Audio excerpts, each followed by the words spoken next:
فرهنگ و حفظ آثار یادگاری‌های تمدن آریایی و فارسی و تاجیکی است و همزمان ما در برابر بخش خدمت‌رسانی کتاب این گوشه گوشه شخصیت تاریخی هنرمند اصیل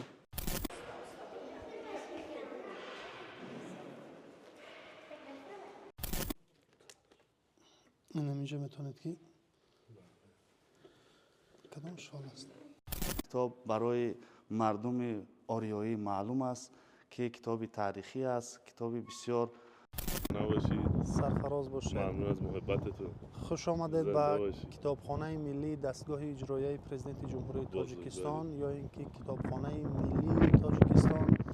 کتابخانه ملی دستگاه اجرایی پرزیدنت جمهوری تاجیکستان یکی از بزرگترین انشاءات‌های فرهنگی تاریخی و مرکز نگاهداشت آثار فرهنگ آریایی می باشد. این بنای با حشمتی که شما می‌بینید با تشبث به واسطه پیشوای معظم ملت در تاجیکستان بنیاد شده است و سال 2012 در روز فرارسی سال نو آریایی ها یعنی جشن نوروز افتتاح شده است و اولین جلسه در اینجا گرفته شده است. ملاقات با زیایای کشور می باشد، ملاقات با زیایان، با شاعران، نویسنده ها، ادیبایی که برای فرهنگ ملی ایجاد میکنند. در اینجا ملاقات سرور دولت با آنها صورت گرفته است. این کتابستان ملت برای بیش از 10 میلیون نسخه کتاب به نقشه گرفته شده است. الان در آن حدودی زیادتر از 5.5 میلیون کتاب، روزنامه، مجله و دیگر آثار خطی نگهداری می شود. بیش از 43 شعبه و بخش و سکتورها دارد.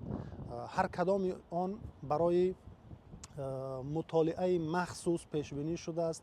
هم برای ساحه های گوناگون جدا شده است. بخش پزشکی آن دیگر است، بخش حقوقی آن دیگر است، بخش علوم دقیقی آن دیگر است، بخش زبانشناسی و فرهنگ دیگر است، بخش صنعت و موسیقی و تئاتر دیگر است، بخش الکترونیک یا اینکه دیجیتال کاملا دیگر است، تالار الهیده است، بخش کودکان و نورسان دیگر است. حتی در این کتابخانه ما برای افراد امکانیتشان محدود یا اینکه معلولین شرایط مطالعه فراهم آورده ایم که هم کتاب‌های شنوایی است، هم کتاب‌های ایما و اشاره است و هم کتاب‌های لمسی است که اونها میتونن در هر صورت در هر شکل و در هر صورتی که براشون مقبول است از اون استفاده کنند.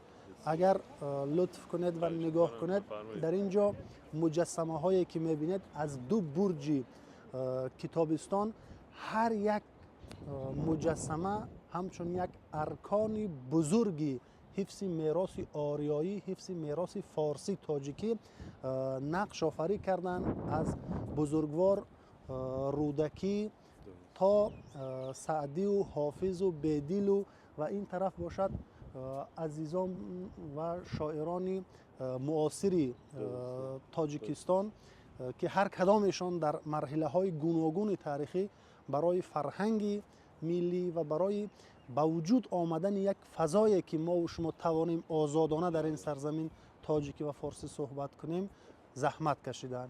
اگر تمایل داشته باشید ما بله حتما بفرمایید.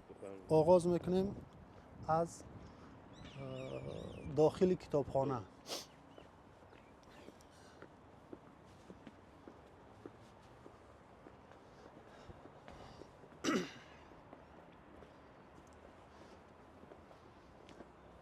همین کتابخانه ملی تاجیکستان طوری که برای شما گفتم از دو برج عبارت است و برج راستی آن که میبینید رودکی بزرگوار است و برج دیگری آن که شما میبینید ابوالقاسم فردوسی و شاهنامه بیزوال آن حکاکی شده است. این نشان دهنده چی است؟ نشان دهنده آن است که این دو شاه ستون فرهنگ و ادبیات ما طول این 1000 ساله سپری شده در برابر 10 ها تهاجم توانستند که با همون آثار خود، با هویت خود، با زبان خود فرهنگ ما را حفظ کنند. پس مسئولیت ما است که این بزرگواران را حفظ کنیم.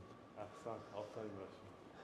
این طبقه که ما و شما قرار داریم طبقه دوم کتابخانه است.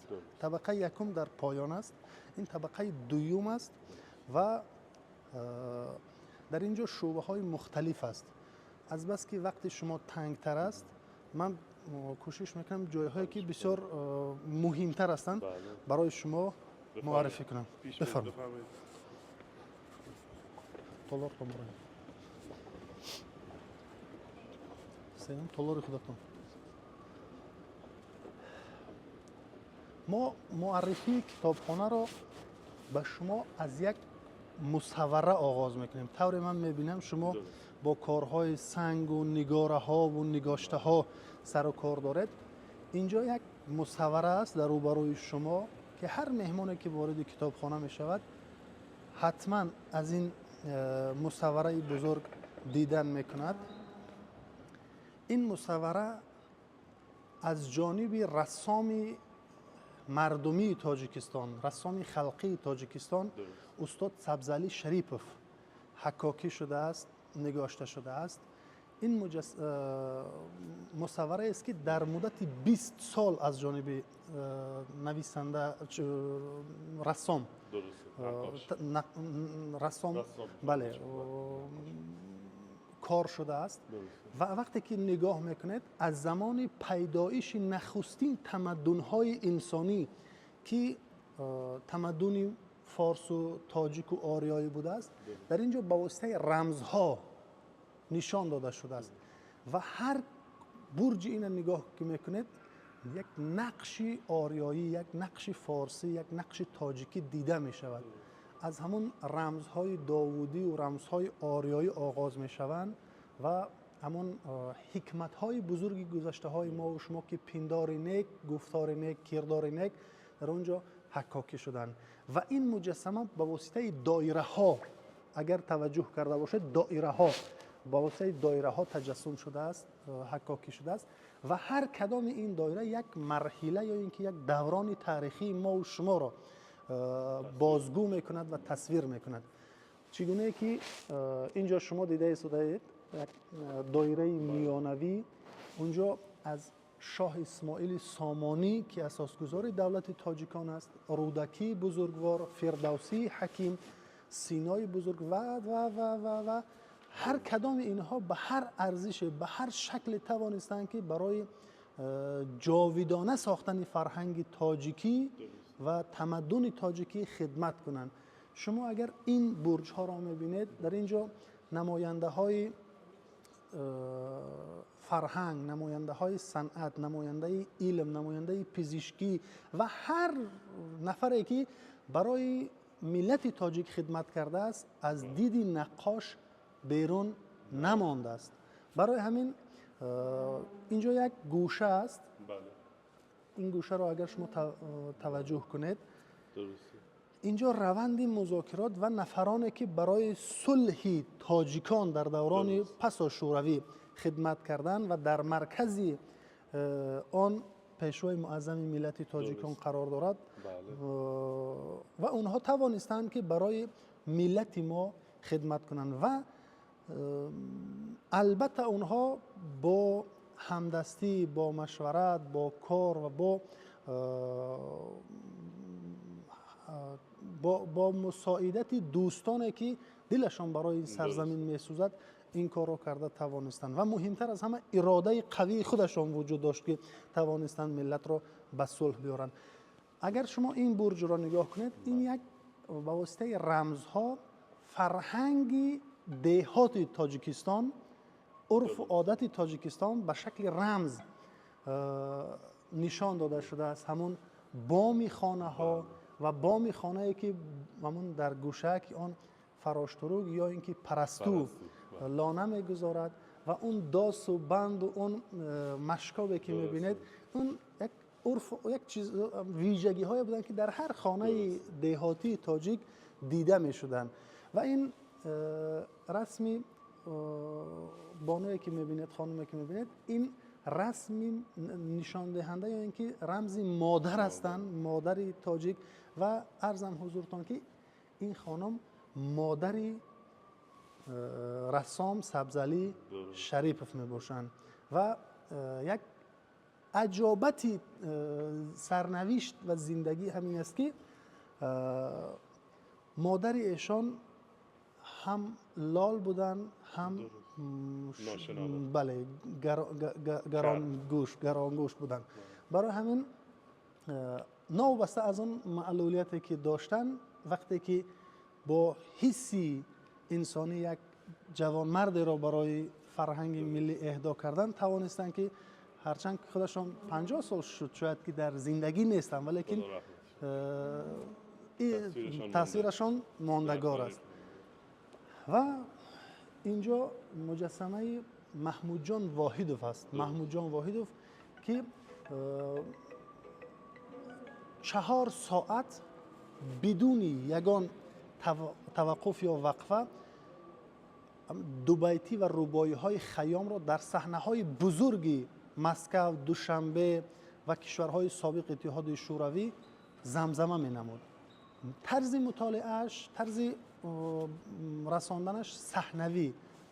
خب اکتور تئاتر تنها خیام را می توانست با واسطه اشعار خیام یک صحنه بزرگ را اداره کند. تنها با اشعار خیام کفایت. 4 ساعت می توانست یک تالار عظیمی که 2000-3000 انسان در اونجا نشسته است با یک شمع، با یک پیمانه حتی خالی، اما با اشعار بزرگ خیام. و این شخصیتی که شما میبینید، این نویسنده و نگارنده بسیار مشهور تاجیکستان، سیف رحیمزاد افردی میباشند که ایشان هم برای رشد فرهنگ ملی تاجیکی بعد از سقوط امپریای شوروی خدمت شایسته کردند. متاسفانه دشمنان فرهنگ ملی، دشمنان آزادگی و دشمنان نور و ضیا مرحوم را با تیر جهالت خود از بین بردند. اما کار او، تفکر او، زندگی او، آثار او برای ما جاودانه است. و با همین شکل تمامی شخصیت هایی که اینجا شما میبینید به شکل های رمزی در اینجا نگاهداری شدن، روی صحنه آمدن. بودای خوابیده است که یک جزء فرهنگ ما می باشد، یکی از قناوت های تاریخی و آثاری که در آثارخانه های ما نگاهداری می شوند. احمد شاه مسعود است و اون برج خاتمی که در بله رئیس جمهور پیشین کشور دوست ایران. یک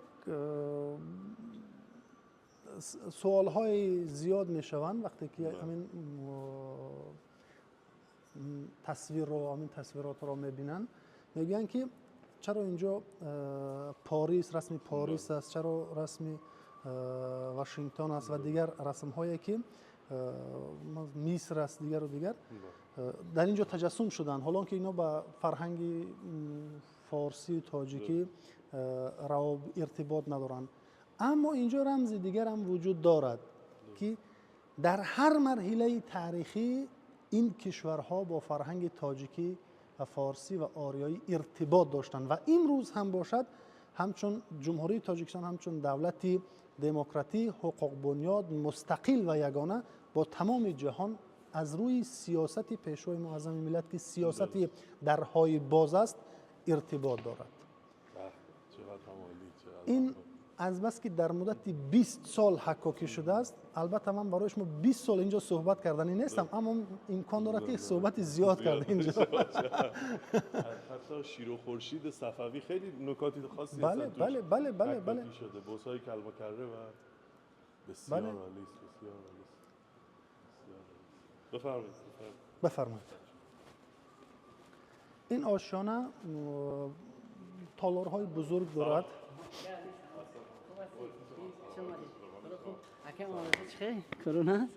My classmate. چخیر؟ احوالات درست همتین؟ خوش باشین. هی همینجا داریم با شما مکانی. و یک نه خوشون انجام میدم و مو صحبت میکنم. خوش آمدین امیرعلی. موفق باشین. خوشناسی مدیده. کارها درست با ما همراهی کنید.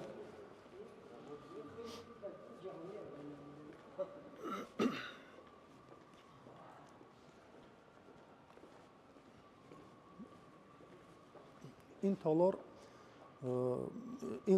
این آشیانه تالارهای دارد که مثلا از 50 نفر آغاز می شود تا 350 نفر در یک وقت. بله، در یک وقت اینجا 1000 نفر میتونن که سیمپوزیوم، چاره‌بینی، همایش ها، یک مشورت ها، یک فضای مکالمه و کار برای اونها فراهم کرده شود.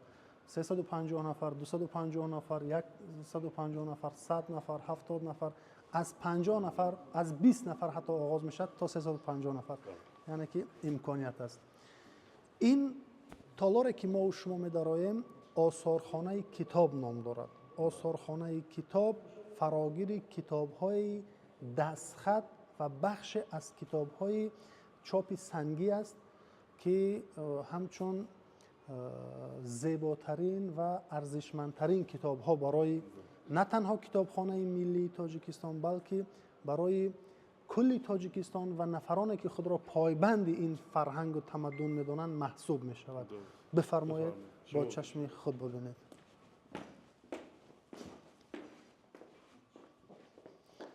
و دوست ما سید اکبر برای ما و شما بعضی نسخه های خطی را معرفی میکنند. شما دین سلام و درود. آثارخانه کتابخانه ملی تاجیکستان. خب میخواستم درباره آثارخانه کتابخانه برای شما معلومات دهم. این آثارخانه زیرتابع شعبه دستخط‌های شرق کتابخانه ملی هست که در شعبه زیاده از 1700 نامگو دستخط ما جمع‌آوری کردگی هستیم و همچنین 3000 کتاب چاپ سنگی در اونجا داریم و تالارهای مخصوص برای خواننده‌هایی که مخصوص کتاب‌ها از زبان عربی و فارسی و خط فارسی را فراگیر هستند که ما برای این خواننده‌ها خدمت رسانی میکنیم و همچنین این آثارخانه هم زیرتابع همین شعبه هست و امروز ما زیاده از 100 دستخط به نمایش گذاشتگی هستیم و همچنین در برابر این کتاب‌های چاپ سنگی هم داریم که آن بعدتر برای شما معلومات میدهیم و امروز یکم کتابی که ما به نمایش گذاشتگی هستیم شاهنامه عبدالقاسم فردوسی است که آن سال 1007 هجری مطابق به 1598 میلادی کتابت شده است و مینیاتورهای مخصوص دارند که امروز در ستون‌های کتابخانه هم مشاهده کرده می شود و این کتاب برای مردم آریایی معلوم است که کتابی تاریخی است، کتابی بسیار یک عنصرها و عنعنه‌های ملت تاجیک و فارس را فراگیر است و کتاب دیگر باشد این دولتشاه سمرقندی است که تذکرة الشعرا هست 1080 هجری مطابق به 1669 میلادی کتابت شده. تذکرة الشعرا که پره درباره آن شاعرهایی هستند که معلومات داده شدند صاحب دیوان هستند و دیگر کتاب باشد فریدالدین عطار نیشاپوری است که آن کتاب تذکرة الاولیا هست درباره اهل صوفی ها معلومات میدهد و همچنین کتاب دیگر داریم در اینجا از فریدالدین عطار فقط تذکرة الاولیا هست فقط صحیفه هاش سالهاش فرقیت میکند. کتاب دیگر داریم نظام گنجوی هست که آن 1023 هجری مطابق به 1614 میلادی کتابت شده است که خمسه این برای ما معلوم است. دیگر کتاب باشد از جلال‌الدین بلخی هست که 1063 هجری مطابق به 1652 میلادی مثنوی معنوی هست که این کتاب بسیار کتاب معروف و مشهور است در دنیا و کتاب دیگر داریم محمد غزالی کیمیای سعادت. بله کتاب برای ما مردم خیلی یک کتاب تاریخی هم پند و اخلاق را فراگیر می باشد و از همه قدیمترین کتاب ما که در اینجا داریم تاریخ تبری هست بعدتر برای شما من معلومات میدیم. کتاب خرد چاپ سنگی است قرآن کریم است که یک از 6 گرم وزن دارد. از این قرآن دارم تو کلکسیون. بله در شهر قزان چاپ شده است و دیگر داریم قرآن کریم عصر 14 که با نقش و نگارها آماده شده است. تصحیح‌ها و طلاکاری بله. بسیار عالی. و کتاب دیگر از دیوان عبدالرحمن جامی که خود پسر عبدالرحمن جامی این را کتابت کرده است. در آخر کتاب هم علی الجامی آوردگیش است. بنابر همین بعد از 30 سال فوت پدرش کتابت شده است و کتاب ها و شعرها و بیت ها با نقش و نگارهای مخصوص از هم جدا شدند که این کتاب 933 هجری مطابق به 1526 میلادی کتابت شده است و ورقهای آن هم باشد با زرحلکاری آبهای طلا زیب و زینت داده شدند و همچنین کتاب تاریخی گفتیم که از همه در شعبه دستخطهای شرق و کتابخانه ملی قدیمترین کتاب است. این تاریخ تبری هست که اثرهای 13 و 14 است، با خط فارسی هست، ترجمه شده است. همه ایام خویشان و ابوبکر همچنان کرد و چون ز عمر بن خطاب بله. یکی از مستندترین کتاب‌های تاریخیه. بله بله. و دیگر داریم روضة الصفا، کتابی تاریخی هست که از محمد ابن خواندشاه هست.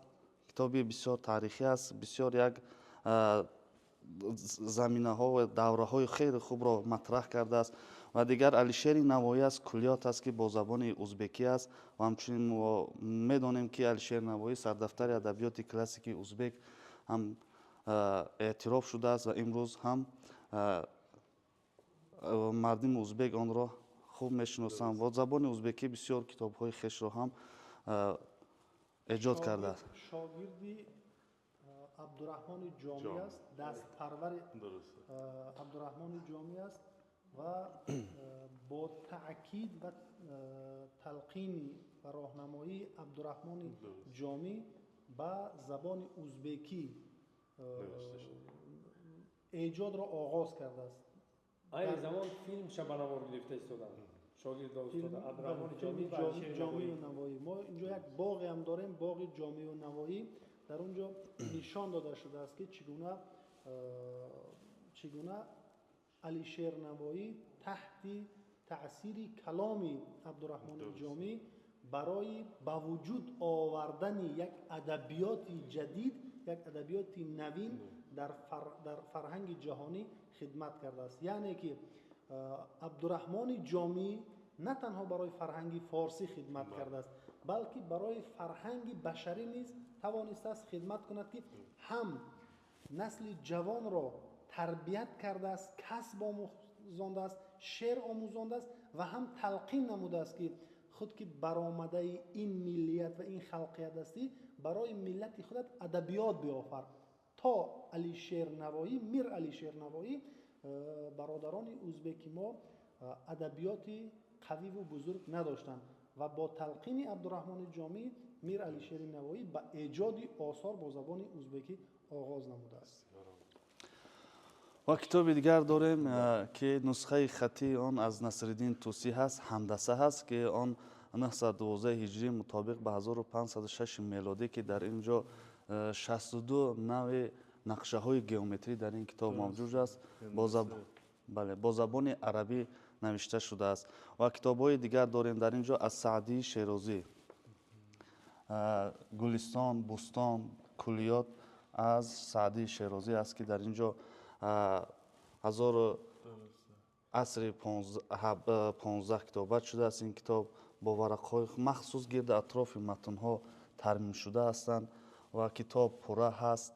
خیلی یک کتابی برای مردم آریایی فارس و تاجیک خیلی کتاب معروف و مشهور است، با ارزش هستند. بله. و کتاب دیگر داریم تفسیر نیسابوری که این با زبان عربی هست. بله. سرلوحه آن با یک نقش و نگارهای مخصوص آماده گردیده است، چون که این یک عنعنه بود. همون زمان باید همه کتاب‌های دستخط با یک نقش و نگارهای زیبا آماده میشنند و این نقش و نگار هم در یونسکو هم قبول شد که واقعا این تاریخی هست. مال آقای علی، یک صحبت خاص است. این میتونید برای خودتان قبول کنید. این میتواند به این آثارخانه نه تنها از لحاظ فیزیکی این آثار نگاه کرده. شما اگر به همین یک صفحه باز توجه کنید شما در اینجا هم صنعتی بله نقاشی را میبینید و هم صنعت خطاطی را میبینید. دقیقاً. نزاکت خط را ببینید که چند صد سال قبل درست عزیزان ما و شما، نیای ما و شما، بزرگان ما و شما با چه یک فصاحت و زیبایی می نوشتند درست. و محض اون هنر بود که بدون کامپیوتر، بدون دستگاه های چاپی، بدون دستگاه های نواربرداری کار را و میراث گذاشتن که درست. امروز ما در اطراف آن صحبت میکنیم. دقیقاً. و باید هر یک فرزند آریایی، هر یک فرزند فارس و تاجیک، امروز ما فضا را دیده ایستادیم، از هر برج به هر شکلی که میخواهند یک قوزه از این فرهنگ بردارن، یک قوزه از این خاک بردارن، یک قوزه از این سرزمین بردارن. تنها این میراث، آموزش این میراث، حفظ این میراث میتواند که ما را متحد، قوی و مقتدر نگاه دارد. و باید دانیم که هر دولتی که در این سرزمین ها با وجود می‌آید، ارکان اساسیشان، پایه های اساسی که اونها رو نگاه می‌دارند، این کتاب ها هستند، این آثار این نیاکان ما و شما هستند. برای از این جهت ملت های ما و شما، مردم ما و شما باید این آثار را بیاموزند. سرور دولت تاجیکان وقتی که این کتابخانه را باز می‌کردند، به این نکته توجه کردند که شما ببینید اینجا ما نمونه های خطی آثار فارسی آریایی را از اوستا، قبل از اوستا در اینجا نمونه آورده ایم و ما میبینیم که همون خط سوریانی یا اینکه امروز خط قرآن در اساس خطهای آریایی نوشته شده است. بر مبنای خط پهلوی. بر مبنای خط پهلوی به وجود آمده است و امروز یک زمره از زبانشناسان کم هویت یا اینکه ناآگاه که تعریف خطهای قدیم را ناموزختن، یک اصطلاح با وجود آوردن، خط فارسی عربی اساس، که این کاملا غلط است. باید آموخت که مثلا همون حرفها از کجا سرچشمه گرفتن، شکلهای حرفی از کجا سرچشمه گرفتن و اینجا تنها با یک نگاه کردن و تفکر کردن ما رو به 3000 سال قبل، به 7000 سال قبل راهنمایی میکند، هدایت میکند تا اینکه ما توانیم اصالت خود را بشناسیم. درست. دوست محمد جان اینجا رو از روی کتاب بگیری، روی کتاب این پایین خط نشون بدم نوشته وقف.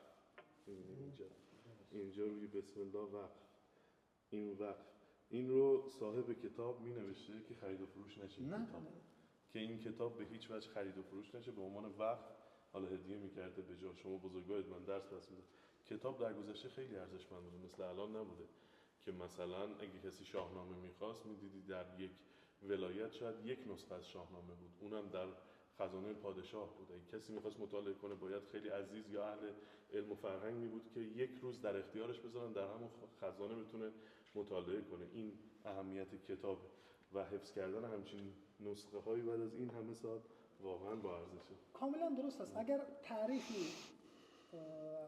حکیم ابوعلی ابن سینا بزرگ را ما و شما آموزیم، تحلیل کنیم، وقتی که شاه سامانی از او میپرسد که برای چه خدمت کنم در عوض آن مرهم و اون دوایی که برای من بخشیدی برای چه خدمت کنم، نمیگوید برای من طلا و تنگه و فلان و فلان، میگوید که مرا اجازت دهید تا اینکه در سوانح الحکمه یا اینکه کتابستان شاهی دربار خاندان سامانیان مطالعه کنم. این گونه خصوصیت ها بود برای فرهنگ ما. خب کتابی دیگر داریم ما اینجا تاریخی هست. این کتاب از مولانا محی الدین هروی است که آن سال 1048 هجری مطابق به 1638 میلادی با نام سیر شریف معروف مشهور است کتابت شده است و چطوری که ما دیدیم صحیفه های یا ورق های اول او میگویند در علم نسخه شناسی و ورق بیش بسیار یک نقاشی خیلی زیبا آورده شده است و همچنین کتاب با زبان عربی فارسی هم علاقه این ترجمه شده است و اولش باشد با کلمه ها و با جمله های عربی آغاز می شود و همچنین کتاب های دیگر ما داریم در اینجا کلانترین با دعایی ربنا آتنا فی الدنیا حسنه و فی الدنیا حسنه و فی الآخرة حسنه. نه فی الآخرت ننوشته. ربنا آتنا من لدنک رحمه و من لنا من امرنا رشدن. حمدی که صحایف لطایف اطباق برش سخت میشه. و بزرگترین کتابی که ما امروز داریم در اینجا که 8 کیلوگرم وزن است، این هم نسخه همون کتاب است. این در شکل بزرگ کتابت شده است و این هم کتاب بسیار شریف است که همه نقاشی های آن با آب طلا و در داخل جدول کتابت شده است و بسیار کتاب کلانترین در شعبه محسوب میشه، هم در کتابخانه ملی. خیلی کتابی ارزشمند است. سیر شریف رو ما میدونیم که چطور درباره پیغمبرها معلومات داده شدند. و دیگر چیزی که ما در اینجا داریم نمونه حجت های وثیقه میگویند. بله، که این در چرم یک حجت زمینی است، خرید و فروش زمین است که در اینجا آورده شده است. این از شهر حصار است. با بهادر خان مهرشو زده. بله.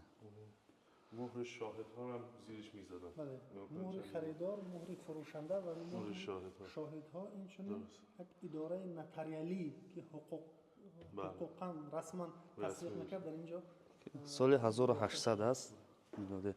و از همه کتابی که امروز ما توجه میکنیم این را حاجی میر حسین بلجوانی است که آن سال 1906 میلادی کتابت شده است. 62 نوع خط عربی فارسی را در اینجا نوشته است. یعنی در نوشتن 62 نوع خط این کس 62 رسم الخط مختلف. بله، با دست خویش هم مطالعه کرده میتوانسته است که در اینجا ما آن را به نمایش گذاشته هستیم.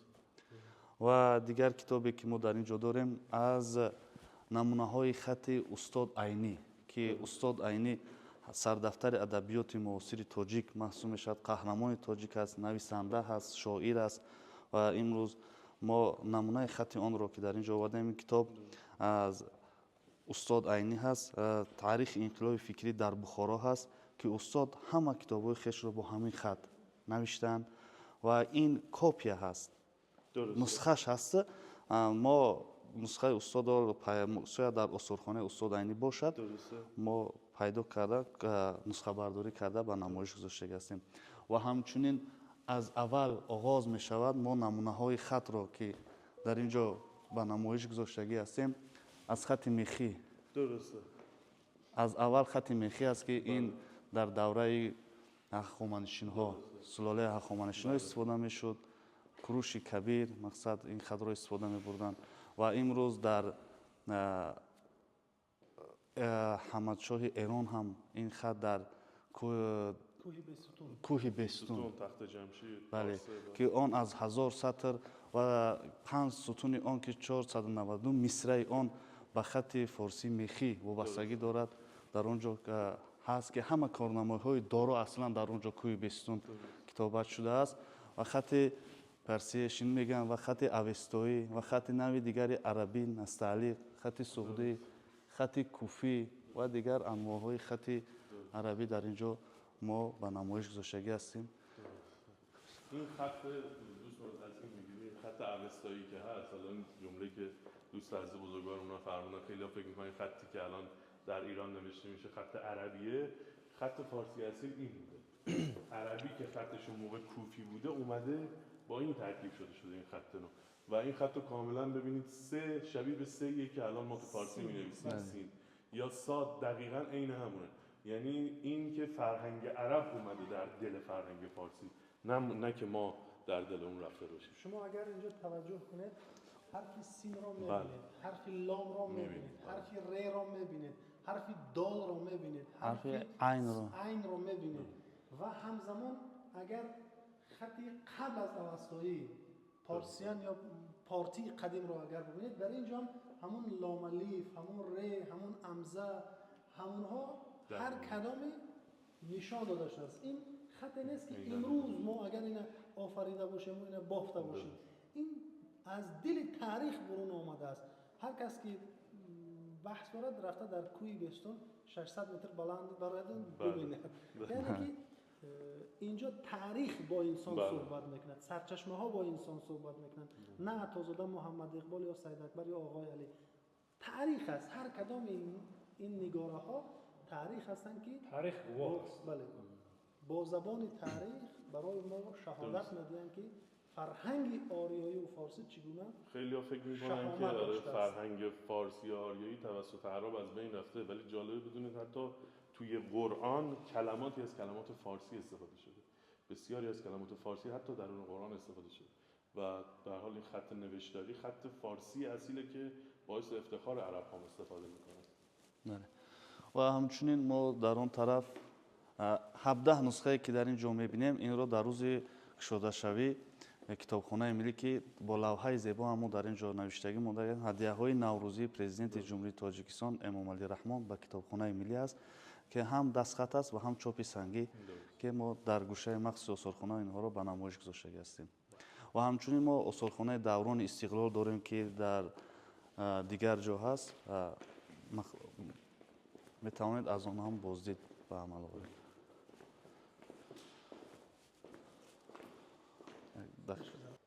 خب مهمان ارجمند، ما از دنیای کتاب‌های کهن به دنیای کتاب‌های نو وارد می‌شویم.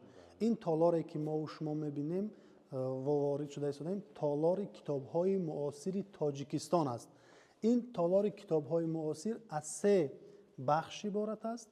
بخش اول آن کتاب‌های دوران استقلالیت جمهوری تاجیکستان است که سال 2026 35 سالگی آن جشن گرفته می شود. برای همه معلوم است که استقلالیت جمهوری تاجیکستان با شخصیت رهبری محبوب کشور ما رقم خورده است، پیچش دارد و هر برجی دولت ما را، هر سمت ساحه دولتداری ما را اگر تحلیل کنیم شخصیت سرور دولت در اونجا مقام و منزلت خاص دارد. اینجا ما کتاب‌های پیشوای معظم ملت را که با زبان‌های مختلف جهان ترجمه و نشر شده‌اند به نمایش گذاشته ایم، هم با زبان تاجیکی، هم با زبان انگلیسی، هم با هندی، هم با روسی و با دیگر زبان‌ها.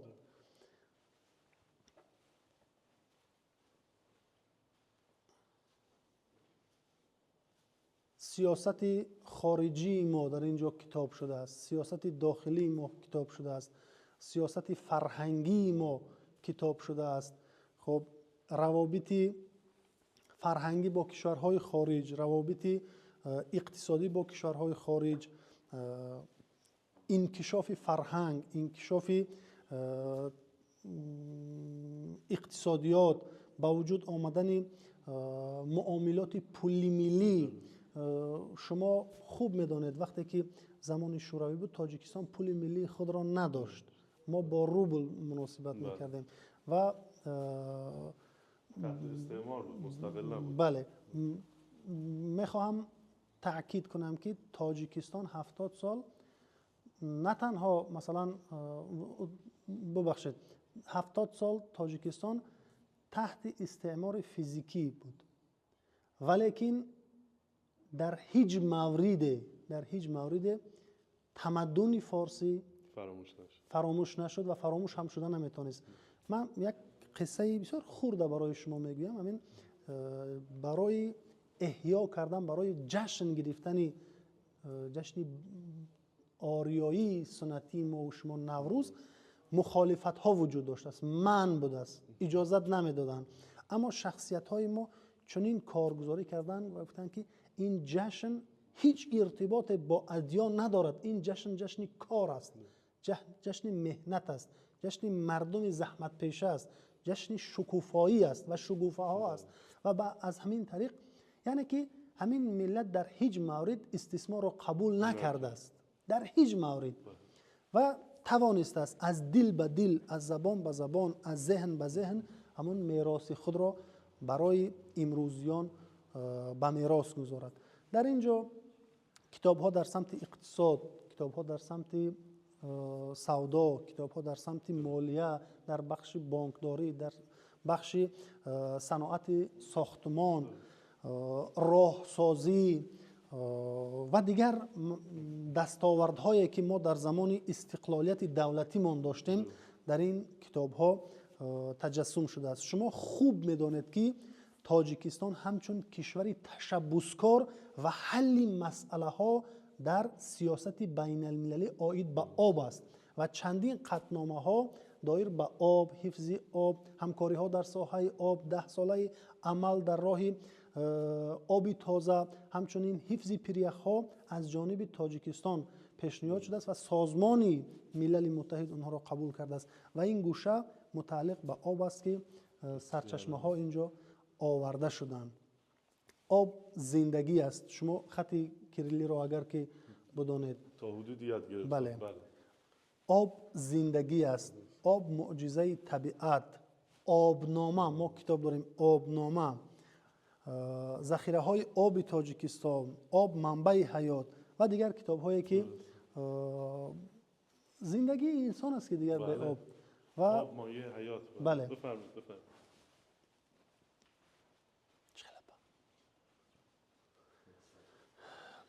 این بانوی محترم خادم کتابخانه ملی هستند. همیشه سیاحان و شفتگان فرهنگ و تمدن که به این جامعه آیند معرفیگرشان این بانو هستند. اینجا بخش دوم است که برای شما گفتیم مسئله های علمی است و این بخش باشد بخش ادبیات، فرهنگ، صنعت، لغتنامه ها در غرفه های جداگانه جا شدند. غرفه یکم غرفه رودکی است، رودکی بزرگ. غرفه دوم غرفه شاهنامه است که طور میدانید از جانب پیشوای ملت هدیه به کلی تاجیکستان، به هر یک خاندان تاجیکستان. میخواهم یک نکته را عرض کنم، اگر قبول دارید قبول ندارید حقیقت است. در تاریخی به وجود آمدن شاهنامه از زمان زنده بودن فردوسی تا امروز یگان نشر بچونی نشر بزرگ یگان مراتبه شاهنامه روی چاپ نآمده است. درسته، دقیقاً درست. به این تعداد از زمانی که جناب فردوسی شاهنامه رو سرودن تا به امروز که ما هستیم، بیشترین تعدادی که از شاهنامه چاپ شده این نمونه و نسخه است که توسط جناب امام علی رحمان دستور داده شده چاپ بشه و به دست تک تک خانواده های تاجیکی برسه. بله و این را باید پذیرفت و پرزیدنت کشور ما در ابتدا قرآن را با خط دستور دادن قرآن را با خط تاجیکی درسته. با کریلی با زبان تاجیکی با کریلی ترجمه کردن، برای نسل جوان پیشنهاد شد، برای مردم پیشنهاد شد، هدیه شد، تقدیم گردید.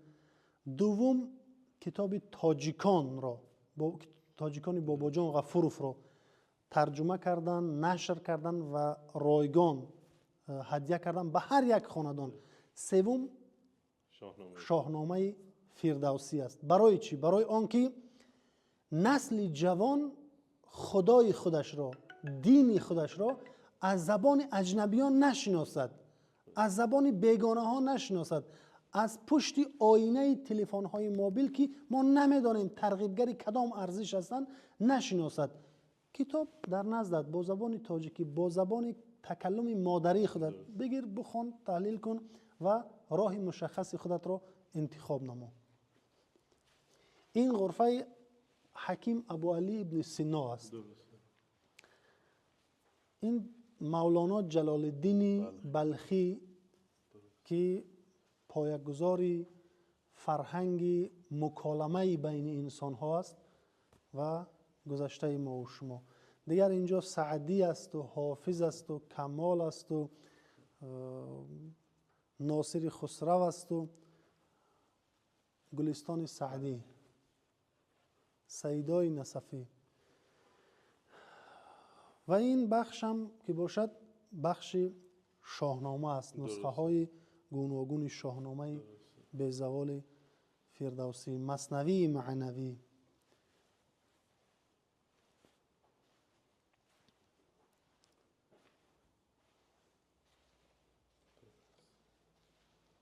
این دیوان رودکی.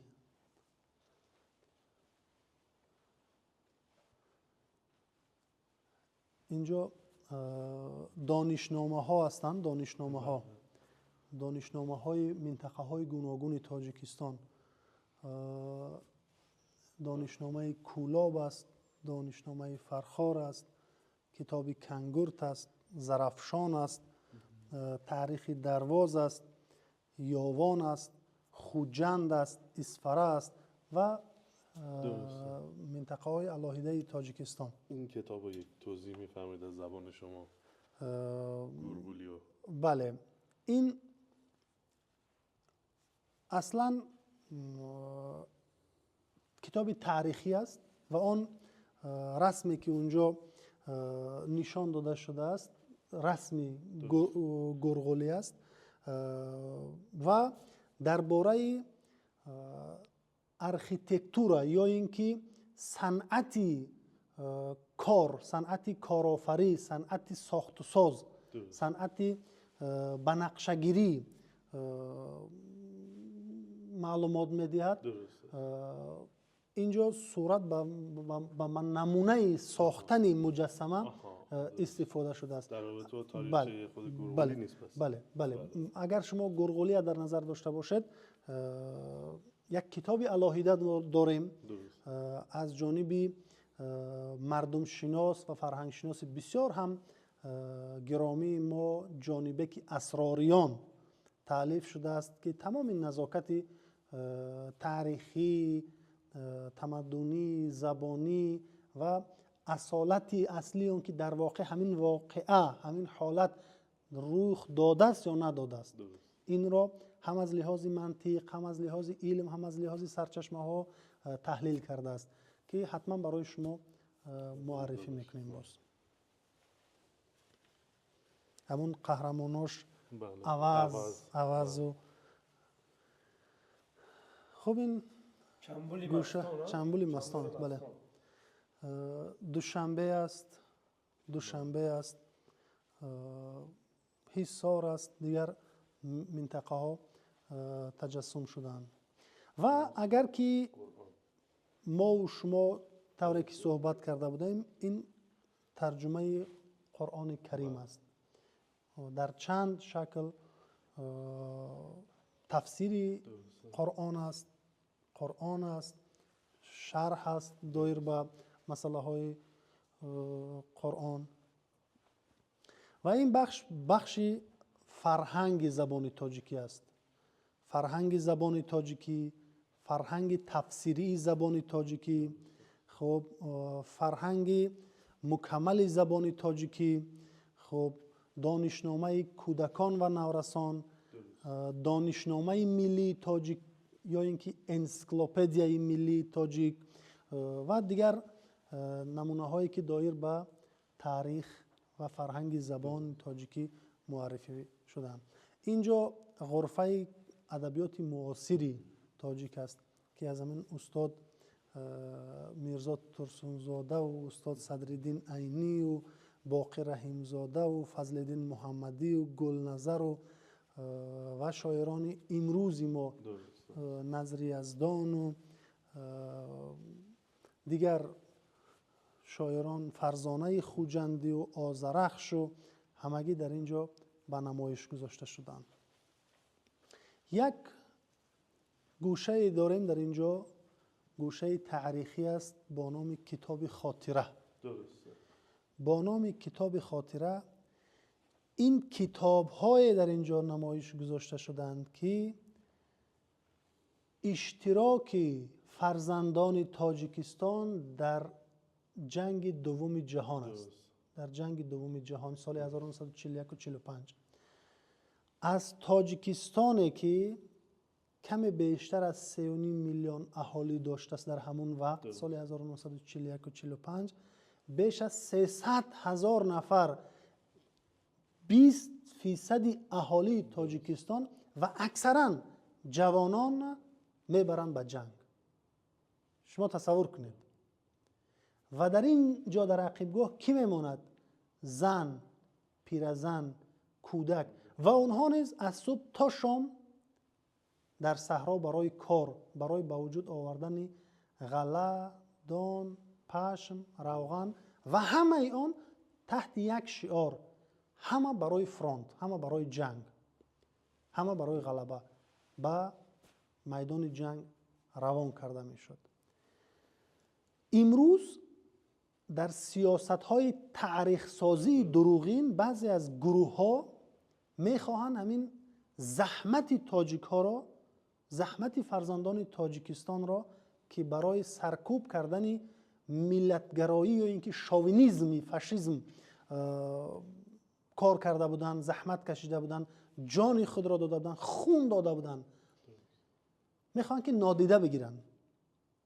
ولیکن این کتاب ها مهر محکم بر لب، بر شعور اون ناتوانبینان میکوبد، چون که هر یک فردی که در این نبردها هم در عقیبگاه، هم در شکل فرهنگی، هم در مقاومت های مقدماتی یا اینکه جبهه پیش جنگ کردن، کشته شدن، یا اینکه زنده موندن، یا اینکه جانباز شدن، هر کدام اونها در اینجا نامشان، نسبشان، رسمشان، کارنامهشان ذکر شده است و بیش از نزدیک به 100,000 شهروند تاجیکستان برای در این جنگ کشته شده است که تاریخ است، تاریخ تلخی سرزمین ما است که باید نسل جوان آن را بیاموزد.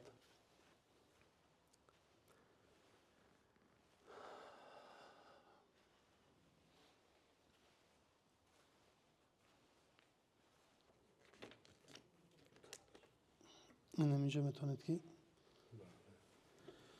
کدام شال است؟ این پال است؟ با زبان یا خودکار.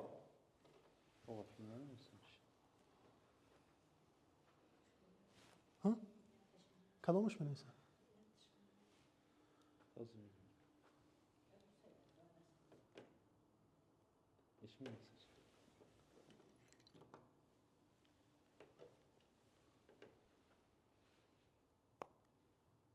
اگر چی باشد این خودکاری من نگیرم.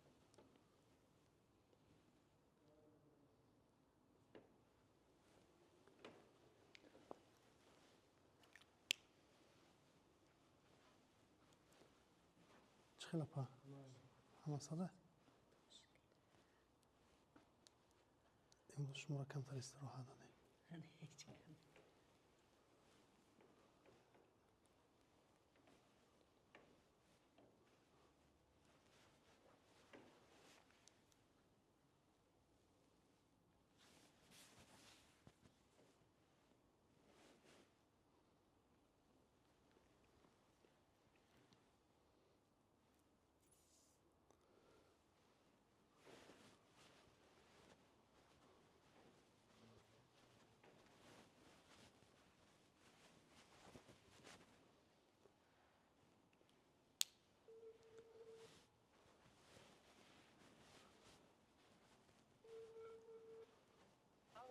اپا خوبین؟ من از مهمان آمده است، همون مهمانی گفتگیم با همون کار کرده هستیم، در روشنه سیوم هستیم.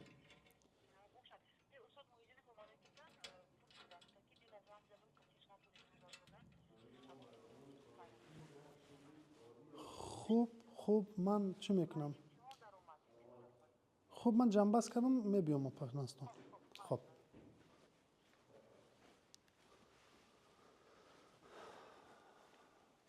برای شما گفته بودم کتابخانه ملی 20 مارس سال 2012 در روز فرارسی نوروز آریایی کشاده شده بود با اشتراک پرزیدنت کشور ما و این رسم ها از جریان کشاده شوی کتابخانه است و چگونه که گفتم با ادیبان و با عالمان تاجیکستان پرزیدنت اون روز صحبت داشتن و این جریان همون صحبت ها است.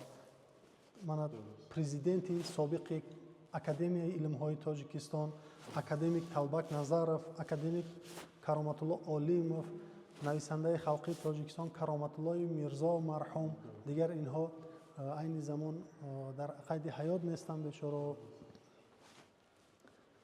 و این پیشوای معظم ملت و اینجا سرور دولت با کارمندان کتابخانه ملی، با بانوان کتابخانه ملی رسم گرفتن که یک رسم خاطروی و جالب هم شده است.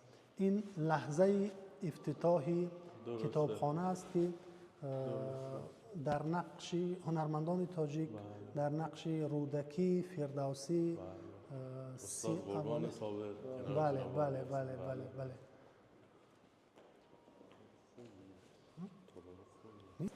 اینجا نفرانی که برای آزمون جمهوریوی مطالعه آماده می شوند کتاب می خوانند. این زمان که الکی روز استراحت است، کلی آدمان هستند، روز سال نو میلادی است و از روی نومیناسیون ها این کتاب ها جدا شدند و یک فضای آرام، یک فضای باز، یک فضای شایسته مطالعه براشان ما فراهم کردیم. چگونه مثلا از لحاظ پسیخولوژی مطالعه، مثلا اینجا تیرزه ها است، روزنه ها، وقتی که نمو بلند میکنیم اینجا گل ها گذاشته شده است و بیرون صدای فواره ها، آب شنیده می شود، یعنی که آرامش برای مطالعه شان. همین خیلی شرایط است.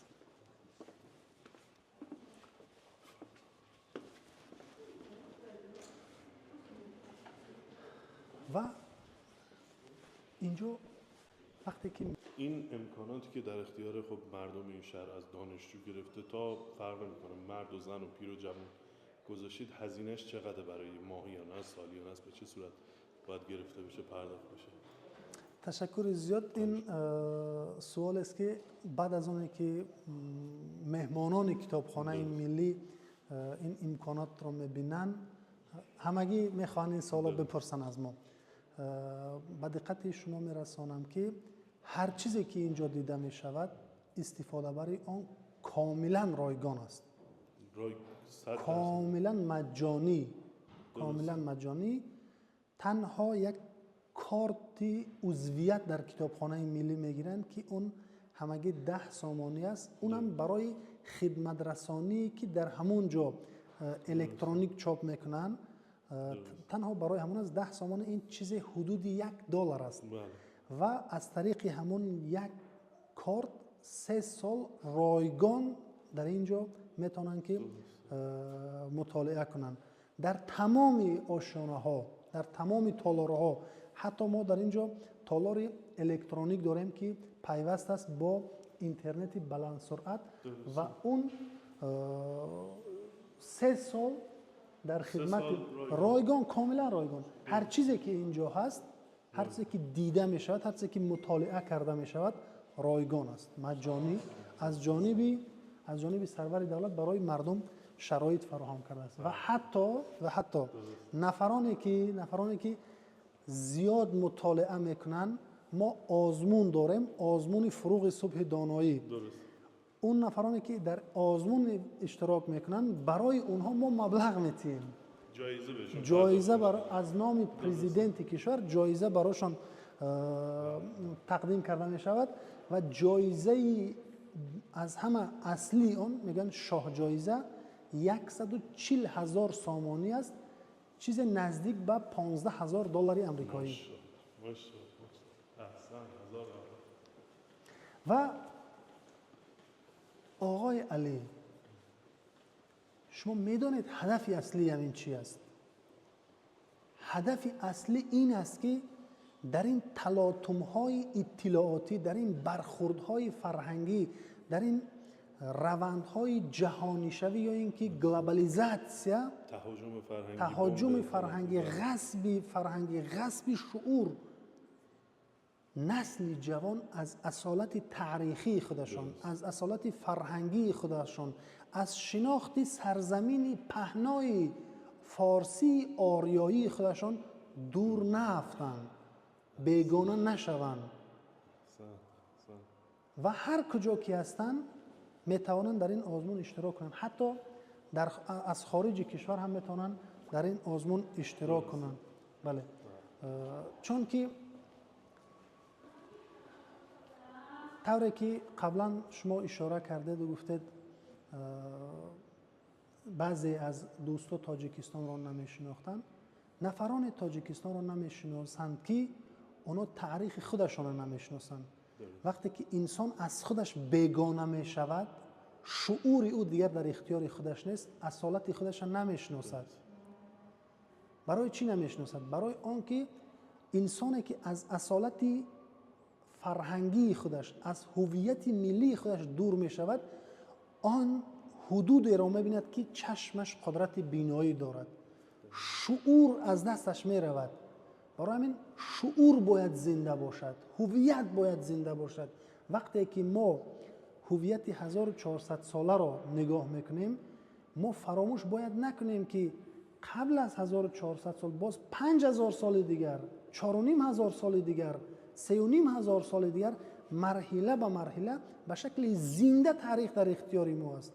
ما حقوق معنوی صرف نظر کردن اون تاریخ را نداریم. در سرزمینی که شما زندگی میکنید، هر کوهی آن با شما صحبت میکند، هر سنگ او با شما صحبت میکند. اون را باید با شعور شناخت، با شعور درک کرد. ما میتونیم، شما ببینید هر زمان بازار نفت جهان تغییر مییابد، هر زمان بازار ارز طلا تغییر مییابد، هر زمان بازار گاز تغییر مییابد، اما ارزش تاریخ تغییر نمییابد.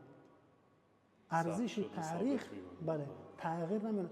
این را باید درک کرد و هدف ما هم این است که تاریخ ملت را به هر شکلی که باشد در اختیار خودش قرار بدهیم، در اختیار خودش قرار بدهیم.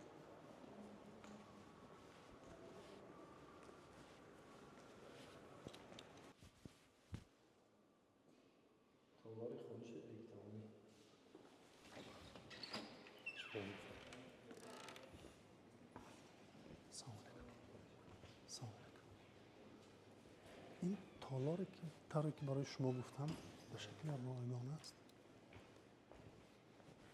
و از دو طرف بیش از 300 کامپیوتر گذاشته ایم. شما میگید رایانه؟ بله، کامپیوتر. کاملا اینترنت رایگان. کاملا با همون 10 سامانی که عضو میشوند 3 سال در اینجا رایگان، همگی رایگان است. به خاطر اگر یک نفر خواهد که نسخه گیرد، نسخه وقتی که نسخه کرده گرفتن میخواد، اون باید برای نسخه پرداخت کردنش چی میکنند؟ درست. بله.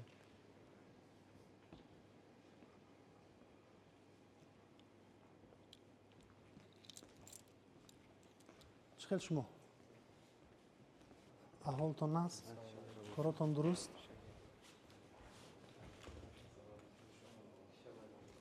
سلامت باشه.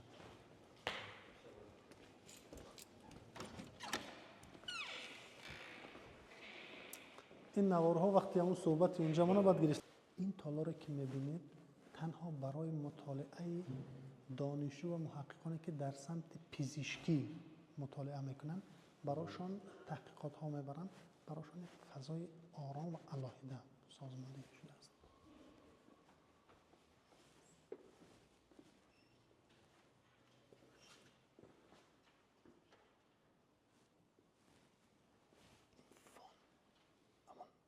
مخزنی باز است. ولی اینا طبق درخواستشون درخواست میکنن، میارن مطالعه میکنن. علاوه بر این ما یک کتابخانه پزشکی هم داریم که اون کلان است. اینجا فقط حرف است، گوش است، تالار است.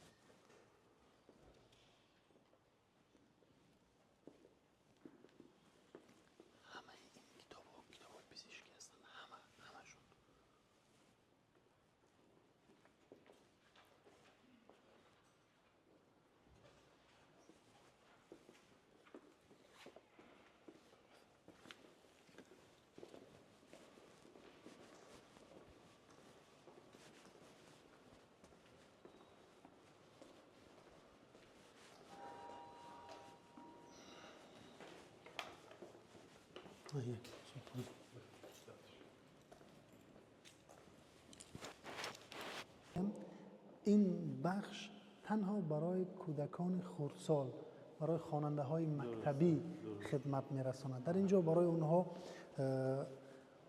مطالعه، هنرها، شکل استفاده رنگها آموزانده می شود و همزمان ما در برابر بخش خدمت رسانی کتابی در اینجا یک محفل داریم، محفل ادبی ادبیات با نام همیشه بهار که راوی و گرداننده این محفل شاعر خلقی تاجیکستان استاد خیراندیش می باشند.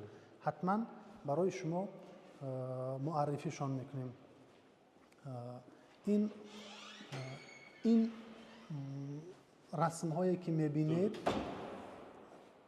این محفل بیش از 50 سال است، بیش از 40 سال است که این محفل عمل میکند.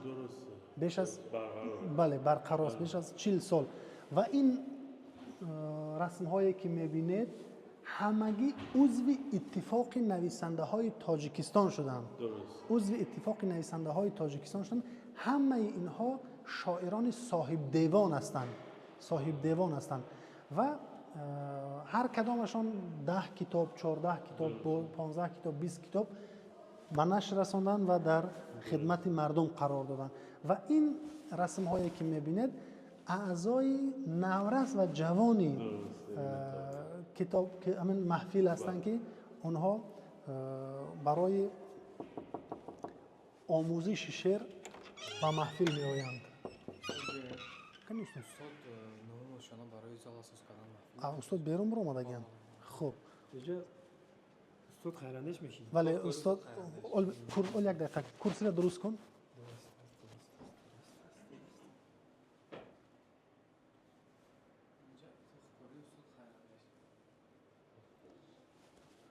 استاد چون بالا بودن ما خواستیم که مستقیما وارد شویم و ببینن.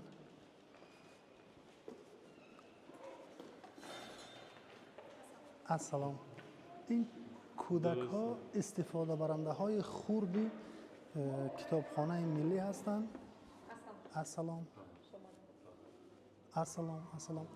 و این فضا همگی برای کودکان و نورسان پیش بینی شده است.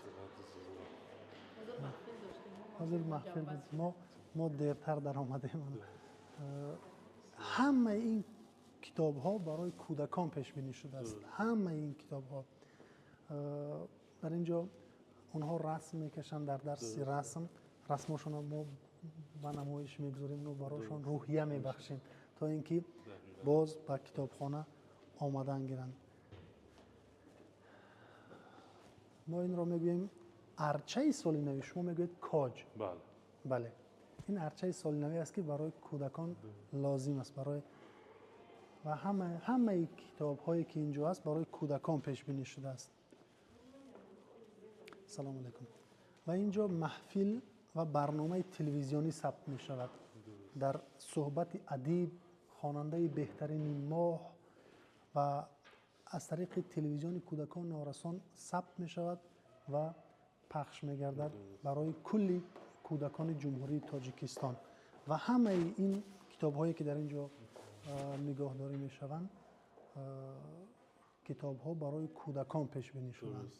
از همون افسانه های خلق تاجیک تا داستان های شاهنامه تا چگونه کودکی سهراب، کودکی سیاوش تشکل یافتن اونها به شکل کتابچه های خرد چاپ کرده ایم تا اینکه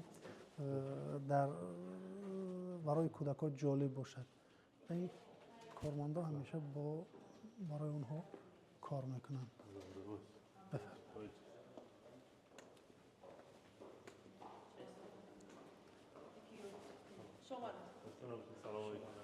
خانم مدیر این بخش هستند.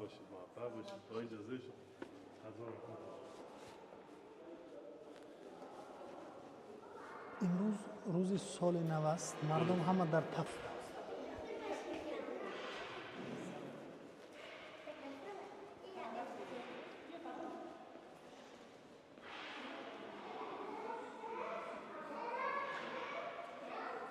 طوری که برای شما گفتم این بخش شعبه ادبیات دایر به فرهنگ و هنر است. درست. در اینجا هر کتابی که به سمت فرهنگ تاجیکی، فارسی، آریایی مربوط است، دایر به صنعت است، دایر به ادبیات ما است، نگاهداری می شود.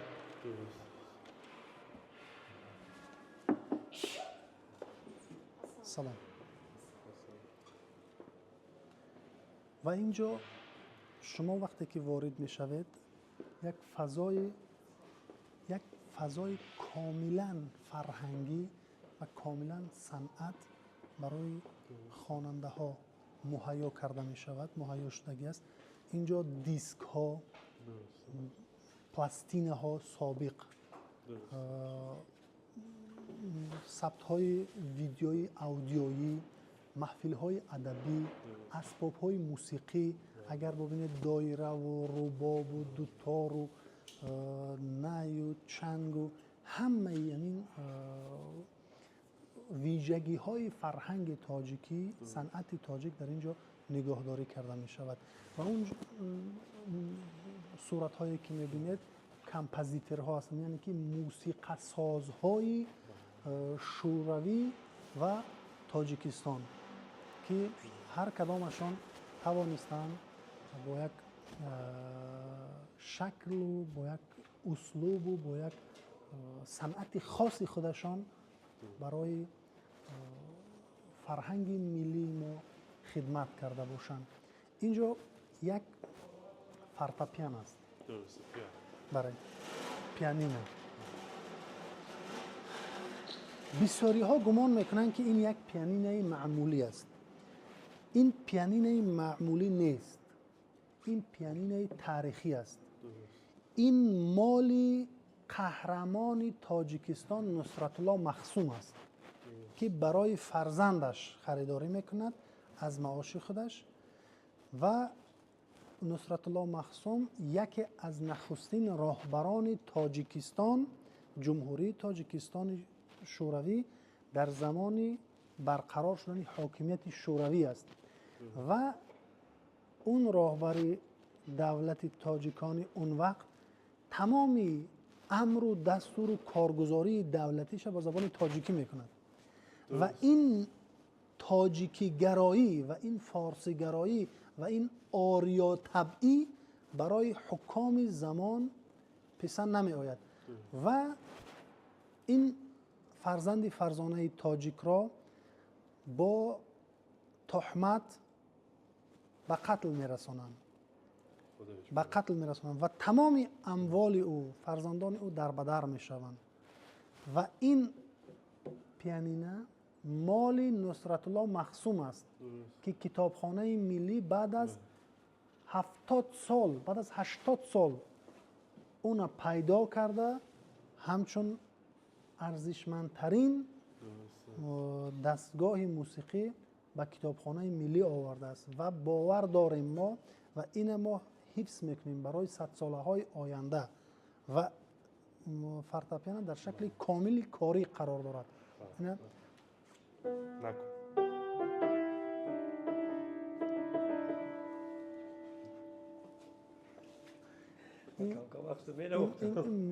اینستیتوت صنعت خواندگی است. ما شوخی زیاد خانم محترم مدیر این بخش هستند، سلیم زاده قربانبی.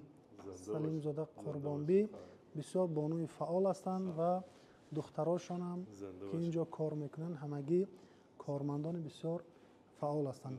من قبل که به شما قول داده بودم و گفته بودم ما حاضر شما را به یک غرفه آشنا میسازیم که در جهان همتا ندارد و این من برای شما با جرأت میگویم، گوشه هاشم گدا. درست است.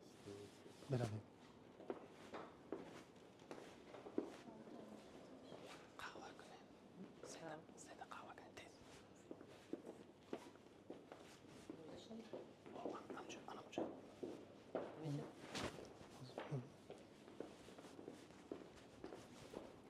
این گوشه شخصیت تاریخی، هنرمند اصیل دانشمند انسان‌اندیش، دانشمند جهان شمول هاشم گدا می باشد.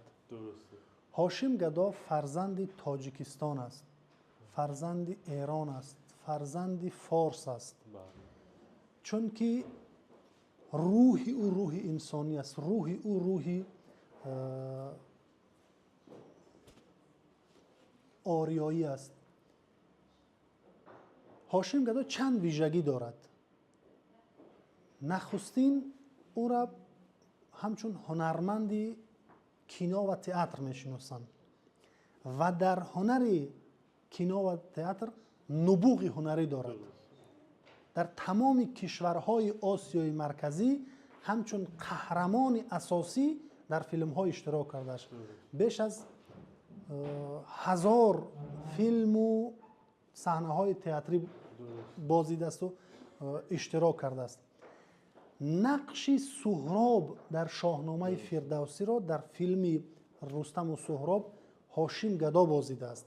هیچ کس نتوانست است این نقش ایفا کند و تمامی صحنه های این فیلم به شکل واقعی اجرا شدند، به شکل واقعی اجرا شدند و این مجسمه ای که شما میبینید نیم پیکره از روی فیلم رستم و سهراب است که در نقش اساسی آن هاشم گدا، هاشم گدایی که همگی 24 سال عمر داشته است اجرا کرده است.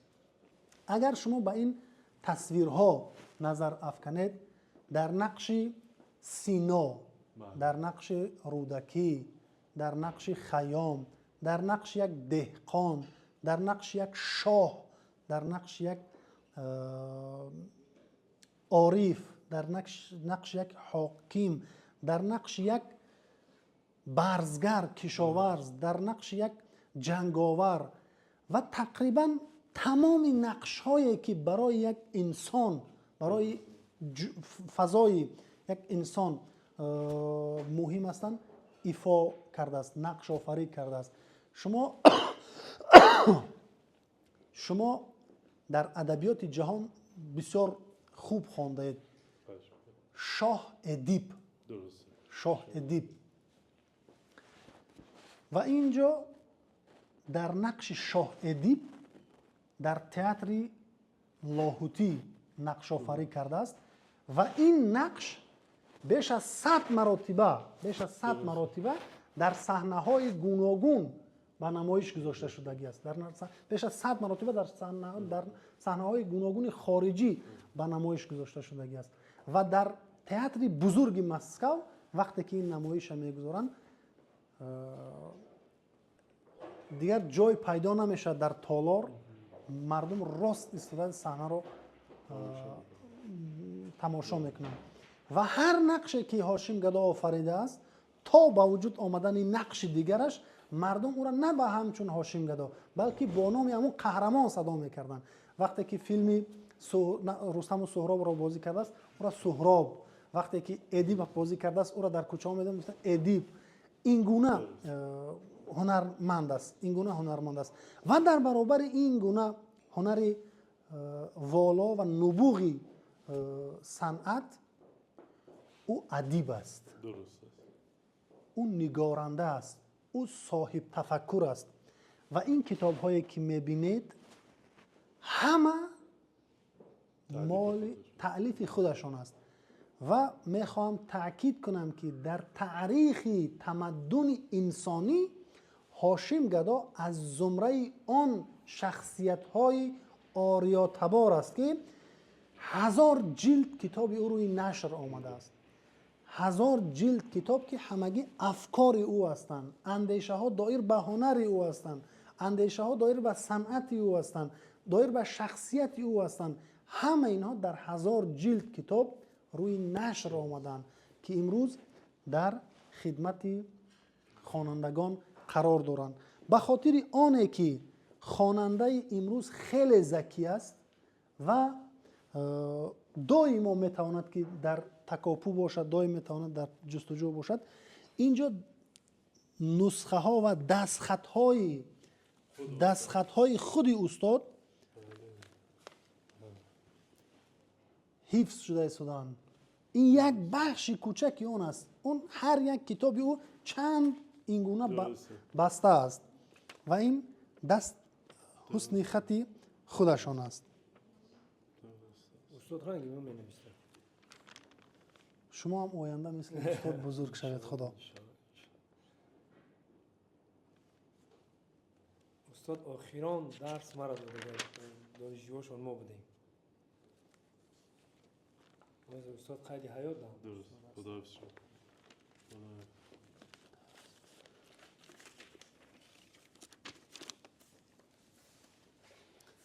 و آخرین مراتبه در کتابخانه ملی محفل استاد ما برگزار کرده بودیم. این یک سال قبل بود، در زمانی که استاد 86 ساله شده بودند. در کتابخانه ما اینجا از ما تقاضا دارن که یک قهوه بنوشیم. این کتابخانه هست. محبت کردن دوستان عزیز ما از ورودی تشریفاتی آوردن و این ورودی هر کسی میاد کارتشو میزنه با همون هزینه $1 که میده 3 سال اینترنت و کتاب و همه چی رایگان استفاده میکنه اینجا. درست است.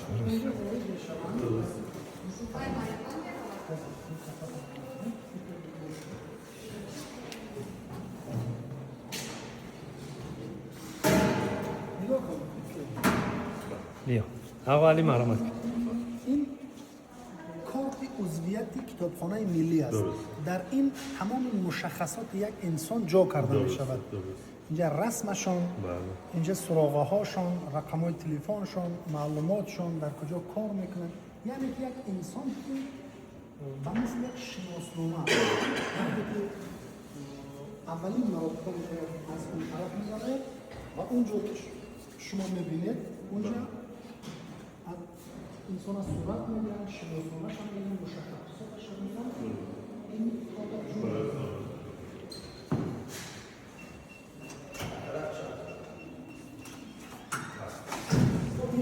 با همین وارد میشن. وقتی که وارد شدن دیگه 3 سال کتابخانه در اختیارشون است. هر چیزی که میخواهند، هر کجایی که میخواهند میتونن آزادانه بگردن و مطالعه کنن، استفاده بگردن و مطالعه کنن. فقط اینجا شرطی مطالعه کتاب است. یعنی که باید چنان استفاده ببرید که همین سالمی کتاب حفظ کنید. خب احساس کنید که در تابستان ملت قرار دارید و چنان صحبت کنید و دیگران خلل وارد نکنید. یعنی یک فضای سکوت و آرامش رو رعایت کنن، کتاب آسیب نزنن، چیزایی که عمومیه. بله. این گونه خصوصیت ها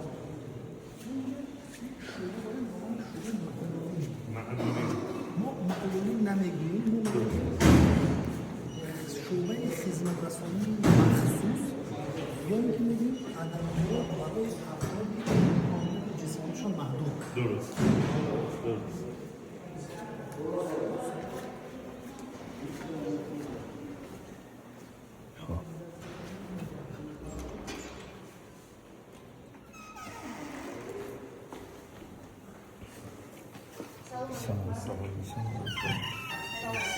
اینجا من بسیار آمدم. اینجا برای همین نفرانی که برای شما قبلا عرضه کردم پیش بینی شده است. در اینجا چند شکل شما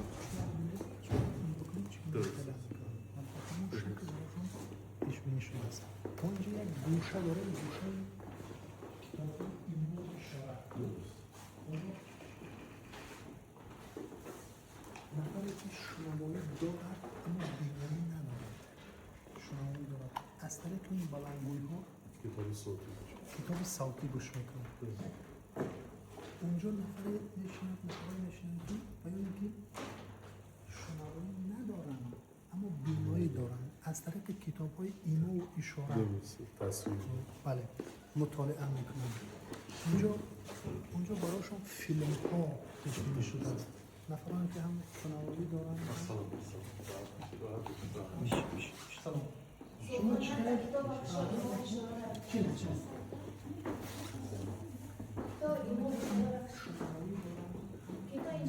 چی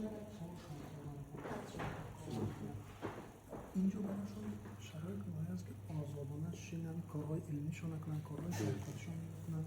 و این دخترانی که اینجا هستن همه اینها درخواست اونها رو اجرا میکنن رایگان. اینجا ما براشون یک گوشه طبی تهیه کردیم. اگر یک نفرش یک حالت میشد که مثلا با یاری اولیه طبی نیاز داره، بله فوراً از اینجا کمک طبی رسانده میشه. اینجا نفرانی که خط برای ما همزمان برای اونها استفاده خط برایل رو می آموزونیم. مثلا یک در اینجا محفل‌های ادبی هم صورت میگیره، برگزار میشه، محفل‌های شعر، محفل‌های حج. خود دوست مراد جان چندین مرتبه در این محفل‌ها اشتراک کرده است. یک نفر یک شعر میخونه برای دیگراش پسند میاد، اما اونو نمیتونن دیدن. متخصص از طریق این برای اونها می نویسن و اونها مطالعه میکنن. درست است.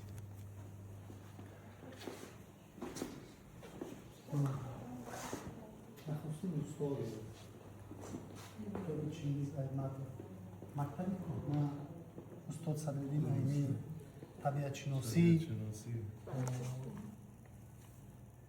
با خط برایل ما میشورد و این قرآن کریم است با خط برایل که مطالعه میکنیم. علاوه بر این در اینجا هنر آموزی صورت میگیره. صنایع دستی. بله صنایع دستی و هر چیزی که اینجا میبینید محصول دستی هنرمندان است، همون نفرانی که معلولی میزن و اینها رو برای هوسمند شدن اینها مرکب میگن جامعه خریداری میکنن، مبلغش به خود اینها روانه میشه.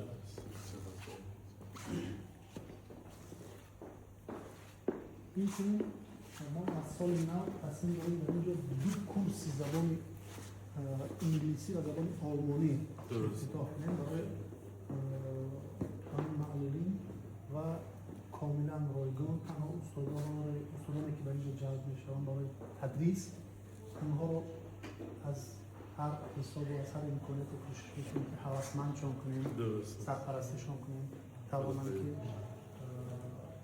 این نفرها با مطالعات قرار گرفتشان، چون که اکثریت اینها قدرتی قوی دارند.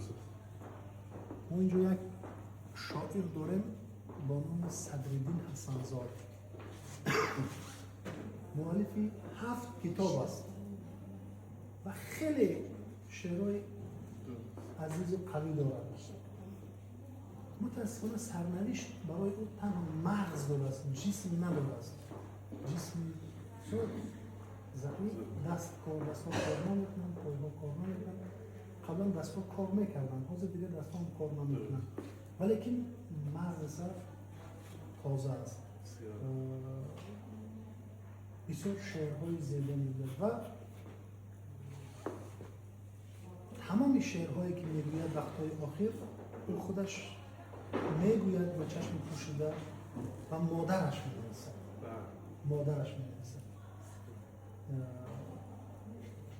چند پیش ما اینجا یک محفل، یک شب ایجادی براش درست کردیم و از او پرسیدم که چی تقاضا داری، چی آرزو داری؟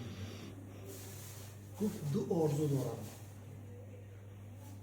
آرزو یکم این است که عائله بنیاد کنم، خانواده بسازم که به فکرم این آرزو عملی نمی شود.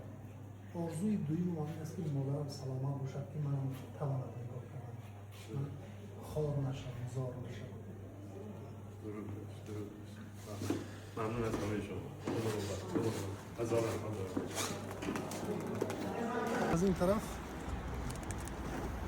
دوست ارجمند کتابخانه ملی تاجیکستان یک مکان علم و فرهنگ و حفظ آثار یادگاری‌های تمدن آریایی و فارسی و تاجیکی است. خوش آمدید و پاس احترام شما یک کتاب مسیر سرنوشت از کتابخانه ملی با شما باعث افتخار اهدا بنده می‌شود. است. باعث افتخار بنده است. خوش آمدید. ممنون از لطف و بزرگواری و برادری شما. سرفراز سلامت باشید، سرفراز زنده باشید. باشید و پیروز. سلام و پیغام ما را به تمام دوستان ایرانی برسانید. به روی چشم، به روی سرفراز. چشم. سلامت باشید. سلام